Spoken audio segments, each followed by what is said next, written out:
le he querido poner un título. Y el título es La presencia de Dios está en la casa. Que el Señor nos ayude. Hemos leído estos dos cortitos versículos, pero de estos dos versículos podemos rescatar algunas cosas importantes. Por ejemplo, personajes. David, ¿cierto? El rey David. Un tal Obed Edom, ¿cierto? Y dice algo que también se repite en estos dos versículos, es el arca de Jehová. Amén. Esos tres elementos importantes, personajes, y se destacan de estos dos versículos. Y ya que hemos leído el arca de Jehová, muchas veces hemos escuchado acerca del arca de Jehová, pero quizás alguno no sepa de qué se trata. Así que vamos a hacer una breve introducción de qué era el arca de Jehová, el que se menciona aquí en estos dos versículos. Que el Señor nos ayude. Cuando salió el pueblo de Israel, ¿cierto?, de Egipto, de la esclavitud de Egipto, ellos recorrieron el desierto, ese fue el Éxodo, eso usted lo puede leer en el Antiguo Testamento, ahí en los primeros libros de la Biblia. Usted sabe, el pueblo de Israel estuvo peregrinando por el desierto. Entonces, dice la palabra de Dios que Moisés, ¿cierto?, subió al monte Sinaí para recibir de Dios las tablas de la ley. Y mientras él estaba arriba en el monte, abajo el pueblo quedó esperándolo. Que el Señor nos ayude. Y mientras Moisés estaba arriba, el pueblo esperaba abajo. Pero ellos empezaron a perder la paciencia abajo, ¿cierto? Y usted conoce parte de esa historia. ¿Qué pasó con el pueblo de Israel? Ellos pensaron que Moisés no iba a volver, no sé, algo así. Y ellos empezaron a juntar todas las joyas de oro, todos los utensilios de oro que habían llevado de Egipto, los fundieron, ¿cierto? Hicieron una imagen, un becerro, un ídolo, y empezaron a adorarlo. Empezaron a adorar ese ídolo, un dios falso que ellos mismos crearon. Y cuando bajó Moisés del monte con las tablas de la ley, dice la palabra de Dios que se airó Moisés, ¿cierto?, al ver todo ese alboroto, al ver que el pueblo se había volcado a la idolatría, y Dios se enojó enormemente porque Dios, ¿cierto?, rechaza la idolatría. Él es el único Dios y ese es a quien nosotros, es la única persona, el único Dios a quien nosotros debemos adorar. Que el Señor nos ayude. Dios en ese sentido es muy celoso y no le gusta que su pueblo tenga ídolos. Que el Señor nos ayude. Así que después de todo esto que usted ya conoce, esa parte de la historia del becerro de oro, Dios perdonó a su pueblo y hizo un pacto con ellos. Y la señal de ese pacto era entregarles esta arca. Que el Señor nos ayude. Y en esa arca iba a ser tan especial para ellos que significaba que la presencia misma de Dios estaba en ese mueble, por decirlo así, en ese cofre. Que el Señor nos ayude. Así que la señal de ese pacto, la señal de esa alianza que hizo Dios con su pueblo, de perdonarlos por su idolatría, fue esta arca. Que el Señor nos ayude. Y Dios le dio a Moisés las indicaciones de cómo construirla, ¿cierto? Le dio las medidas exactas, le dio los materiales, le dijo qué tenía que llevar ese cofre en su interior, ¿cierto? Nosotros sabemos que llevaba las tablas de la ley, llevaba la vara de Aarón, del hermano de Moisés, que había florecido, llevaba un vaso de oro, ¿cierto?, con maná, el alimento que Dios le había dado a su pueblo en el desierto. Cosas muy simbólicas, muy, muy sagradas para los israelitas. Que el Señor nos ayude. Eso llevaban en el interior esta arca, y esta arca significaba la presencia de Dios. Ellos, donde iban los israelitas, llevaban el arca, porque llevaban a Dios consigo. Que el Señor nos ayude.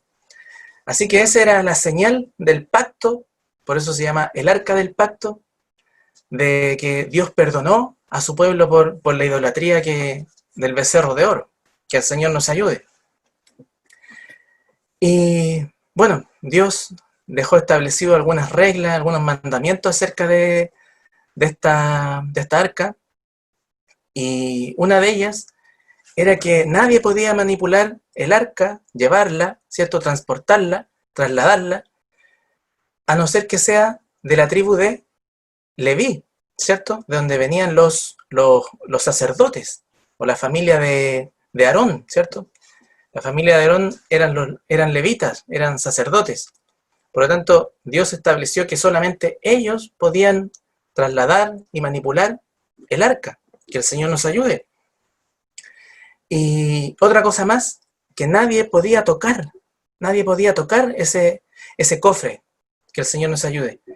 Entonces, para trasladarla, tenían que llevarla en andas, ¿cierto?, con unos palos, y que la podían sujetar, y los levitas tenían que llevarla en sus hombros, ¿cierto?, sin tocar el arca, solamente llevándola con estos palos. Que el Señor nos ayude, con estas varas. Y eso es lo que había establecido Dios, mandamientos sobre el arca. Que el Señor nos ayude. Eran parte de la ley, ¿cierto?, de los judíos, de los israelitas. Y así acompañó el arca por muchos años al pueblo de Israel. Que el Señor nos ayude.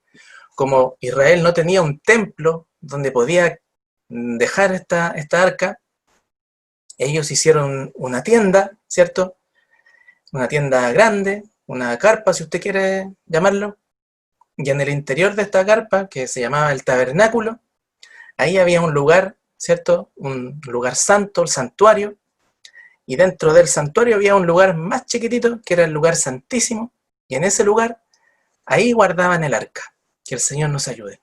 Para no andarla trayendo de lado a lado, hicieron este tabernáculo, esta tienda, y en el interior de la tienda guardaban esta arca que Dios le había entregado a su pueblo, en señal de perdón, en señal de alianza con ellos. Que el Señor nos ayude. Y solamente quien podía entrar a ese lugar santísimo eran los sacerdotes. Que el Señor nos ayude. Los levitas. Que el Señor nos ayude.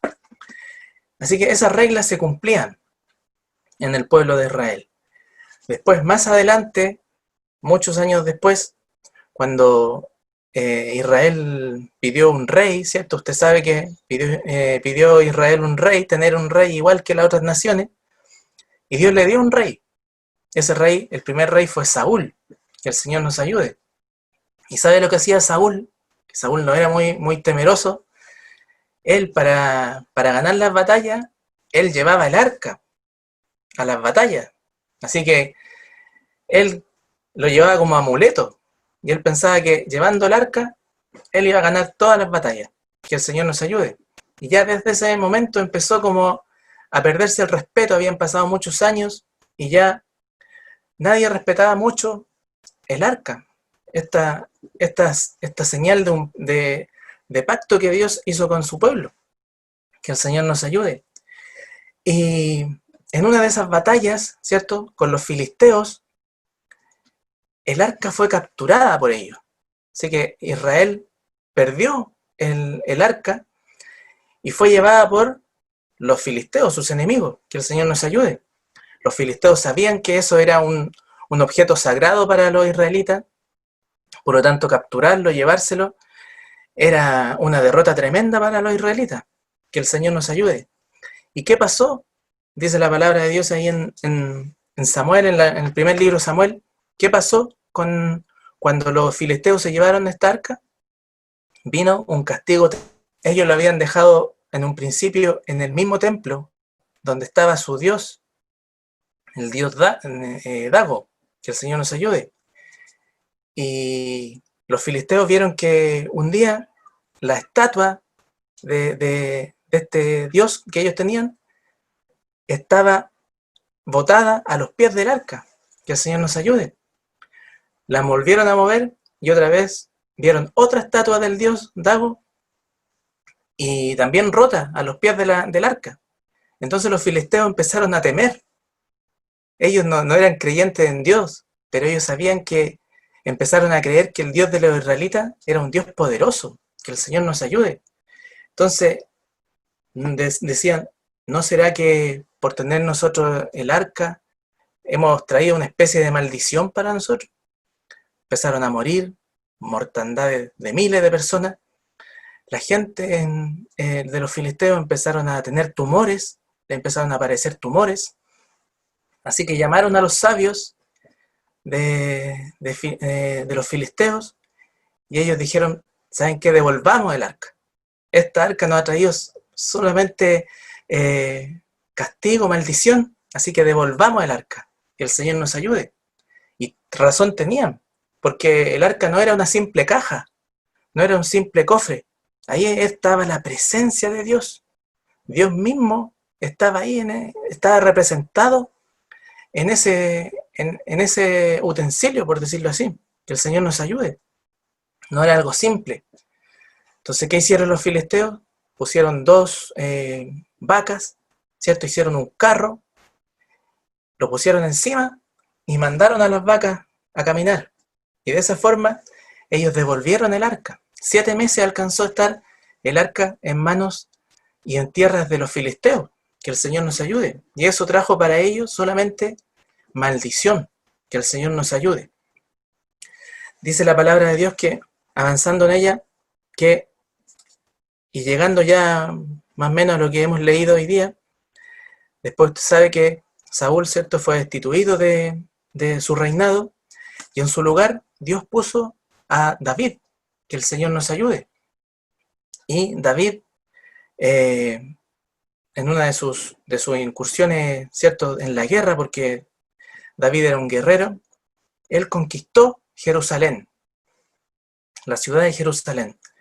Entonces él quería cumplir su sueño. ¿Cuál era su sueño? Llevar el arca del pacto de Dios con su pueblo a la ciudad santa, a la ciudad de David, que el Señor nos ayude, que es Jerusalén.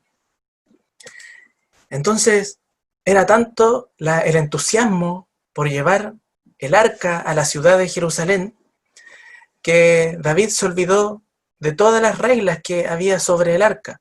Una, que no se podía tocar, ¿cierto? Y que tenía que llevarse en los hombros, ¿cierto?, en unas varas, solamente por los levitas. Que el Señor nos ayude. Pero entre tanto entusiasmo, entre tanta alegría que tenía el pueblo de Dios en ese momento, y David, ¿cierto?, todos liderados por David, David hizo un carro, ¿cierto?, y lo puso encima de unos bueyes, ¿cierto? Y entonces empezaron a trasladar el arca hacia Jerusalén en esas condiciones. Que el Señor nos ayude. Montado sobre un carro que habían puesto sobre unos bueyes, que no era lo que Dios había dicho, y entre tanta algarabía, porque ellos iban todos cantando, iban tocando instrumentos, dice que con las piedras, ¿cierto?, en el carro, el arca empezó a saltar, a tambalearse. Y un hombre, ¿cierto?, llamado, por aquí lo tengo, Usa, ¿cierto?, él con toda la voluntad, con toda la mejor intención, ¿sabe qué hizo? Fue a sujetar el arca, ¿cierto? Usted sabe esa parte, quizás ya la ha leído alguna vez. Y en ese mismo momento, Usa cae fulminado, cae muerto por el poder de Dios. Entonces toda la alegría se transformó en un silencio, ¿cierto? Porque toda la fiesta a David y a todo su pueblo se le vino abajo, ¿cierto? Habían notado que la presencia de Dios estaba ahí, que Dios había puesto la mano sobre Usa. Así que toda esa alegría que ellos llevaban se transformó de un momento a otro en sorpresa y en tristeza. Que el Señor nos ayude. Y en temor, porque recién se dieron cuenta del error que estaban cometiendo. no habían seguido las reglas que regían sobre el arca, ¿cierto? Su traslado y el respeto que debían tener sobre ese cofre. Que el Señor nos ayude. Y aquí es donde nosotros hemos leído en esta tarde, el versículo 10 y 11. David entonces paralizó el plan, ¿cierto? Ya no quiso llevarla a Jerusalén, el arca. Estaba totalmente temeroso, totalmente miedoso por lo que había pasado. Había un hombre muerto, se había terminado todo abruptamente. Se había notado la mano de Dios ahí. Así que David optó por otra solución. Dice, de modo que David no quiso traer para sí el arca a la ciudad de David, e hizo llevar David a casa de Obed-Edom Geteo. Y aquí está el versículo que hemos leído. Toda esa introducción la dimos para llegar al versículo que hemos leído. De esa forma llegó el arca, que era la presencia de Dios misma, un utensilio sagrado para los israelitas, a la casa de un simple hombre. Que el Señor nos ayude. También era levita, pero imagínense el temor que sintió ese hombre, Obed-Edom, ¿cierto? Ya estaba el antecedente de lo que había pasado con los filisteos, todos los filisteos, miles que habían muerto, a los miles que le aparecieron tumores. Tuvo que ser devuelta el arca porque ellos no pudieron más con el arca. Después lo que le pasa a Usa, que el Señor nos ayude, así que era como para temer, era como para estar un poco miedoso de tener ese objeto en su casa, ¿cierto? Que el Señor nos ayude. Y por aquí ya quiero detenerme porque la presencia de Dios es algo que nosotros debemos respetar. Muchas veces decimos que Dios está en nuestra casa, ¿cierto? Dios, en este caso, había llegado a la presencia de Dios a la casa de Obed-Edom a través de esta arca, el arca del pacto, el arca de la alianza. Y yo me imagino que Obed-Edom tuvo el respeto y tuvo todo lo necesario para tener la presencia de Dios en su casa.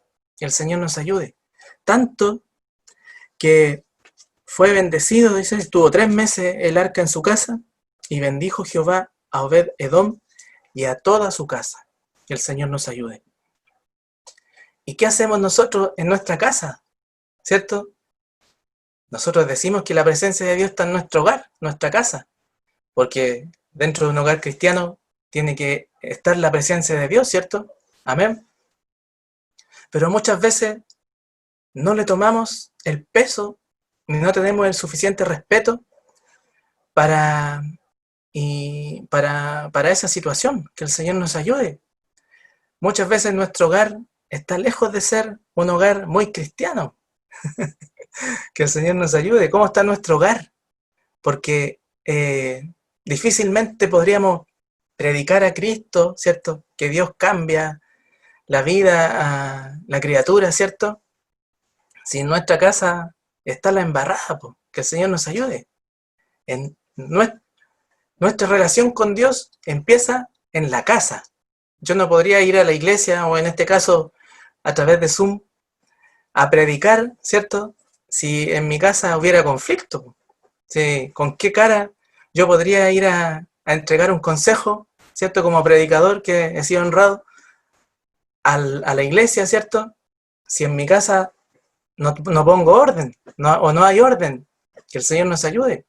O está lejos de ser una casa de un cristiano, de una familia cristiana, que el Señor nos ayude.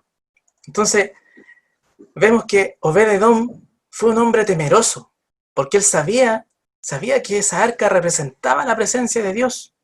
Él sabía que la presencia de Dios había llegado a su casa. Por lo tanto, él fue un hombre temeroso, un hombre que se consagró en esos 3 meses, ¿cierto? Y prueba de ello es que la bendición llegó a su familia y llegó a su hogar. Que el Señor nos ayude. ¿Queremos bendición en nuestro hogar? Yo creo que sí, ¿cierto? Amén. Todos queremos bendición en nuestro hogar. Entonces empecemos por respetar las leyes de Dios. Empecemos por respetar y obedecer a Dios. Empecemos porque nuestro hogar, nuestra casa, nuestra familia, parezca una familia cristiana, y lo sea. Que el Señor nos ayude. Porque es bien fácil ponerse una corbata, ¿cierto? Una chaqueta y salir a predicar o salir rumbo al templo, ¿cierto? Y muchas veces cuando volvemos del templo, volvemos de una reunión, llegamos peleando a la casa. ¿A quién no le ha pasado, cierto? Yo creo que no estoy hablando ninguna exageración. Yo creo que todos hemos vivido eso. A veces, llegando del templo, llegamos peleando. Que el Señor nos ayude. Y no es precisamente una casa donde está la presencia de Dios. Que el Señor nos ayude.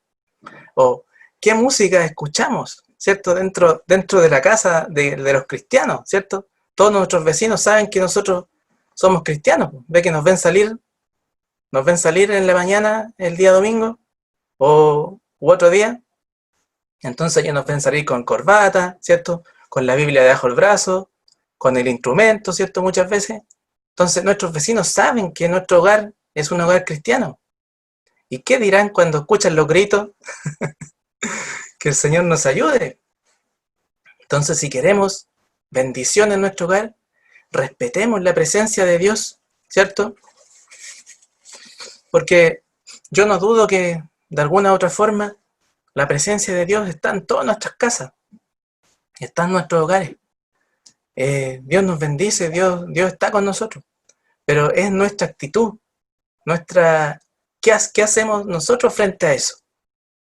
O usted se porta mal delante de un invitado, cuando usted invita a alguien a su casa, se porta mal, ¿cierto? Delante de él, anda a los gritos por delante de él, no, ¿cierto? Que el Señor nos ayude. Nosotros tratamos de comportarnos, ¿cierto? De cuidar la compostura frente a nuestras visitas, a nuestros invitados, ¿cierto? Porque no queremos que ese invitado se sienta mal, se quiera ir. Que el Señor nos ayude, nosotros le respetamos. ¿Y qué pasa con Dios, ¿cierto? Con Dios que está habitando en nuestra casa. Que nosotros decimos, ¿cierto? Dios es jefe de este hogar. A veces lo tenemos pegadito ahí, ¿cierto? A veces al lado de la puerta. Tenemos un cuadro que dice Dios es jefe, o Cristo es jefe de este hogar. ¿Y qué pasa? Pues si el jefe está dentro de la casa, ¿cómo nos portamos nosotros? Que el Señor nos ayude. Y podamos nosotros tomar en cuenta este consejo, tomar en cuenta que la presencia de Dios, nosotros debemos de respetarla. Que el Señor nos ayude. Mañana el 18, ¿cierto? ¿Cuántas casas mañana de cristianos, no de esta iglesia, ¿cierto? Quizás de otras iglesias cristianos, sus casas se van a transformar en una fonda. Que el Señor nos ayude. ¿Por qué? Porque va a invitar al familiar, ¿cierto? Que no es cristiano, y le va a tener, ¿cierto? Su cosita también, le va a tener música al invitado. ¿Y qué pasa con la presencia de Dios en la casa de los cristianos? Que nos ayude. Así que nuestras casas mañana no se transformen en una fonda, ya que no se puede salir ahora, hay que celebrar las fiestas patrias dentro de la casa, pero celebrémoslas como cristianos, que el Señor nos ayude. Nosotros ya sabemos aquí que nuestros vecinos van a transformar sus casas en fonda. Ya empezaron la semana pasada aquí cerca de nosotros. El viernes pasado ya no nos dejaron dormir. Así que ya esa es la antesala de lo que va a pasar mañana y este fin de semana. Pero que sean ellos, ¿cierto? Que sean los incrédulos. Los cristianos debemos respetar la presencia de Dios que decimos que está en nuestro hogar. Que el Señor nos ayude. Amén. Cuando Dios está en el hogar, hay bendición. Eso le pasó a Obed-Edom. Su casa fue bendecida, su familia fue bendecida. Usted va a leer después el libro de Crónicas, capítulo 26, y ahí está qué pasó con los hijos de Obed-Edom. No solamente él fue bendecido, sino que su casa, su familia, sus 8 hijos fueron bendecidos porque fueron nombrados por David para hacer, ¿sabe qué? ¿Sabe para qué fueron nombrados los hijos de, de David? Fueron nombrados para ser porteros del arca, porque finalmente el arca llegó a Jerusalén, ahí se estableció de nuevo, ahí estuvo de nuevo el tabernáculo, donde era un lugar más fijo donde podía estar el arca. Y los hijos de Obed-Edom fueron nombrados para ser porteros. Imagínense, muchas veces nosotros eh, pensamos que el cargo más insignificante en la iglesia es ser portero, ¿cierto? Ya. Porque nombran primero a los oficiales, a los jefes de cuerpo, a los predicadores, ¿cierto? Al jefe de punto, a todo. Y el último que se nombra, y los porteros. Que el Señor nos ayude, pero portero es una gran bendición también. Usted está cumpliendo una labor, los hermanos que son porteros, o pasilleros también, están cuidando el orden, están cuidando la puerta por donde entran los hermanos, que el Señor nos ayude. Y los hijos de Obed-Edom fueron nombrados porteros del tabernáculo, que el Señor nos ayude. Bendición para ellos, para su familia, para los nietos de Obed-Edom también fue la bendición. Usted lo puede leer después en Crónicas 26, ahí yo no quiero leerlo ahora, usted lo puede leer más tarde. Ahí está hasta dónde alcanzó la bendición de haber tenido el arca, la presencia de Dios y el respeto que ellos llevaban en la casa. Que el Señor nos ayude. Muchas veces también hemos leído que Jesús visitó algunas casas, visitó algunos hogares. Y siempre cuando Jesús llegó a alguna casa, Jesucristo llegó a alguna casa, no llevó ni pelambre, ¿cierto? No llevó maldición, no llevó cosas malas, no llevó enfermedad, sino que todo lo contrario. Que el Señor nos ayude, porque cuando Dios está en nuestro hogar, la bendición está con nosotros. Que el Señor nos ayude. Cuando Jesús fue a una casa en Capernaum, ¿usted se acuerda? ¿Cierto? Había una multitud. ¿Qué llevó? ¿Qué pasó en ese lugar? Muchos se enteraron de que Jesús iba a ir a esa casa. Y unos hombres, ¿cierto? Llevaron a un amigo que tenían ellos que era paralítico. Y como había tanta gente en la casa, no se podía entrar por la puerta, ellos, ¿saben qué hicieron? Sacaron, ¿cierto?, parte del tejado y metieron por ahí al paralítico, a su amigo. Y Dios, Jesucristo, ¿qué le dio a ese hombre? Perdón, ¿se acuerdan? ¿Se acuerda? Le dijo, tus pecados te son perdonados. Entonces cuando llega Jesús, cuando llega Dios a nuestro hogar, hay perdón. Que el Señor nos ayude, Él nos perdona de nuestros pecados. También cuando llega Jesús a una casa, hay sanidad. Muchas veces hemos pasado por procesos de enfermedad, ¿cierto? Quizás alguno esté pasando hoy en día un proceso de enfermedad. ¿Qué pasó cuando fue Jesús a la casa de Pedro, ¿cierto? Le habían contado que la suegra de Pedro estaba enferma. Así que Jesucristo fue a esa casa, ¿cierto? A la casa de Pedro. ¿Y qué llevó? Sanidad para su suegra, que el Señor nos ayude. O sea, cuando Jesucristo llega a una casa, hay perdón, hay sanidad, que el Señor nos ayude. Otra vez que Jesús fue a una casa, fue cuando fue a la casa de Jairo, ¿cierto? Le habían dicho que su hija estaba enferma, la hija de Jairo. Así que Jesucristo se dirigió, ¿cierto?, con sus discípulos para allá, pero en el camino, ¿cierto?, la hija de Jairo estaba tan enferma que murió. Que el Señor nos ayude. Jesús no alcanzó a llegar a tiempo. Pero ¿sabe qué? Cuando llegó Jesús a esa casa, encontró a esa niña y le dijo a ti, niña, levántate, que el Señor nos ayude. O sea, Jesús llegó a esa casa y trajo vida, porque estaba la muerte. La hija de Jairo había muerto. Jesús trajo la vida, que el Señor nos ayude. Así que ya tenemos 3 cosas que suceden cuando Dios llega a nuestra casa. Hay perdón, hay sanidad, hay vida. Y una última ocasión que me acuerdo de que Jesús fue a una casa fue cuando fue a la casa de Zaqueo, ¿cierto? Zaqueo era un cobrador de impuestos, ¿cierto? Un publicano, un judío que prestaba labores para los romanos. ¿Y qué labores eran? Eran cobrarle los impuestos a los judíos. Que el Señor nos ayude. Y todos los publicanos tenían una mala fama entre el pueblo de Dios, entre los judíos, porque ellos le cobraban más impuestos del que debían y se quedaban con parte, ¿cierto?, para ellos. Entonces Zaqueo era una persona despreciada entre los judíos.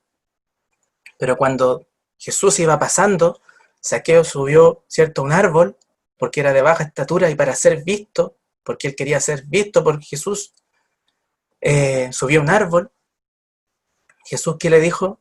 Zaqueo, baja, ¿cierto?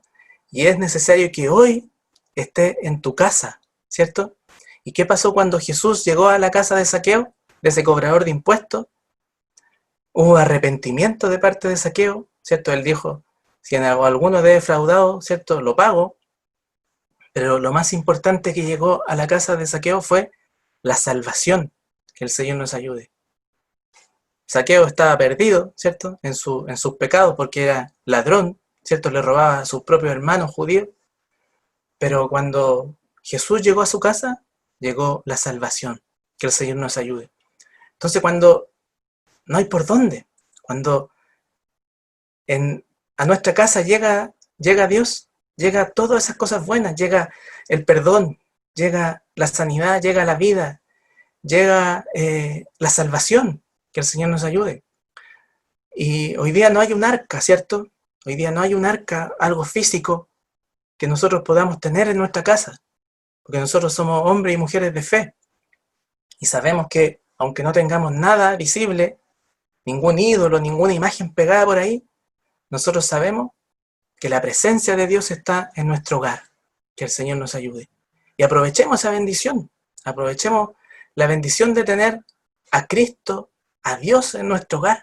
Que el Señor nos ayude y que sea un verdadero templo, ¿cierto? Que sea como que recibamos y que atendamos a Dios en nuestro hogar como Él se merece. Que el Señor nos ayude. Está en nosotros tener esa actitud de ser cristiano en todos lados. Muchas veces pensamos que aquí en la casa, ¿cierto?, no nos ve nadie, pero la presencia de Dios está en el hogar cristiano y debemos respetar y saber que si nos portamos bien, así como Obed-Edom, ¿cierto?, se portó bien durante esos 3 meses y respetó con total temor la presencia de Dios en su casa, así nosotros también deberíamos considerar la presencia de Dios en nuestra casa con temor, no con liviandades, no con mundanalidades, porque muchas veces en un hogar cristiano está el mundo más que Dios en el interior. Está la música, ¿cierto? Está la televisión, están otras cosas, ¿cierto? Están las fiestas, están los bailes, en un hogar cristiano. Que el Señor nos ayude. Así que santifiquémonos también, no solamente mañana ni el fin de semana que es 18, sino que la presencia de Dios que permanece en nuestro hogar, nosotros la recibamos con temor. Que el Señor nos ayude. ¿Y qué obtenemos de ello? Bendición. Solamente bendición. Así como Obed-Edom, no solamente bendición para él, sino para todos sus descendientes. Que el Señor nos ayude. Así que hasta aquí me ha dado el Señor y le doy gracias al Señor porque Él me ha bendecido por su palabra y espero que a usted también tome su parte, tome su porción y sea también bendecido en esta hora. Pasemos a orar a las plantas de nuestro Dios. Bendito Dios, le damos gracias en esta hora por su amor, por su misericordia, por poder compartir esta palabra, Señor, con mis hermanos. Esta palabra también ha sido para mí y le pido, Señor, que en mí siempre esté el respeto, el temor de tener y de vivir en un hogar cristiano. Usted vive en mi hogar, vive en mi familia y así como vive en los hogares de toda la iglesia, que el Señor Que usted bendiga, Señor, le pido a todos mis hermanos, porque su presencia solamente trae bendición a los hogares, trae sanidad, trae salvación, trae perdón, trae restauración. Y le pedimos, Señor, que su presencia esté siempre en nuestros hogares, que usted siempre nos bendiga con su presencia, Señor, que usted nunca se vaya de nuestros hogares y nosotros podamos ser buenos anfitriones para usted, para su presencia, Señor, en nuestros hogares, podamos respetarle, podamos tenerlo aquí con temor y podamos, Señor, también ser bendecidos por usted. Le damos gracias, Señor, en esta hora por su palabra y que podamos ser bendecidos por ella, Señor, que podamos tomar este consejo que usted nos da en esta tarde y podamos, Señor, también ser bendecidos. Toda esta oración, Señor, le pedimos que la confirme. En el nombre de Jesús, nuestro bendito buen Salvador. Amén.